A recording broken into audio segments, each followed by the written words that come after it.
I'm going to take a little trip to the past today, and I'm going to remember David Crosby and really what he meant to me when I was growing up. When I first heard Mr. Tambourine Man, it was like a major revelation to me, and I liked the Beatles a lot, but the Byrds became my favorite band really fast, and these albums here, especially starting off at the first three, I totally wore these albums out. And I remember looking at these pictures, and there's not very much here for pictures, but it was like I studied them and thought, oh geez, would I ever like to do that? And the music, I was just infatuated with the music.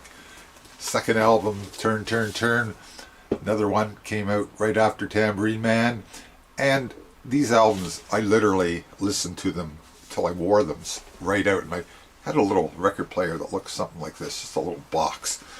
8 Miles High is on this record, and he had a co-writing credit on that, and he started to write more. There's a lot more of his songwriting credits on this album, but I spent hours listening and looking at these albums, and there's a polar bear up here too, and thinking I just couldn't get enough of the Byrds' music. And at the time, I've always drawn, and I painted professionally for a few years. And I did this picture of the Byrds. I drew this picture of the Byrds way back when, probably 66, I would say. And I put the Byrds down there.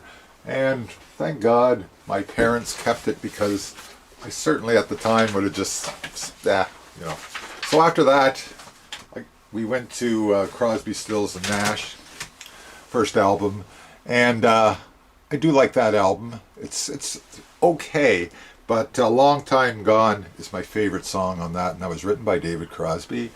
And then we go to Deja Vu, which has almost cut my hair, and that's my favorite David Crosby song. So his influence on me and listening was quite influential, I would say. So I'm going to end this video off with a video I made. It's a documentary on David Crosby's life. Typical rock and roll story, told only the way David Crosby could have told it. So we have the usual sex, drugs, and rock and roll. And Crosby is interviewed throughout the video. He's on tour a little bit with his new band and his solo career, and he takes a little trip around Los Angeles and visits some of his old haunts.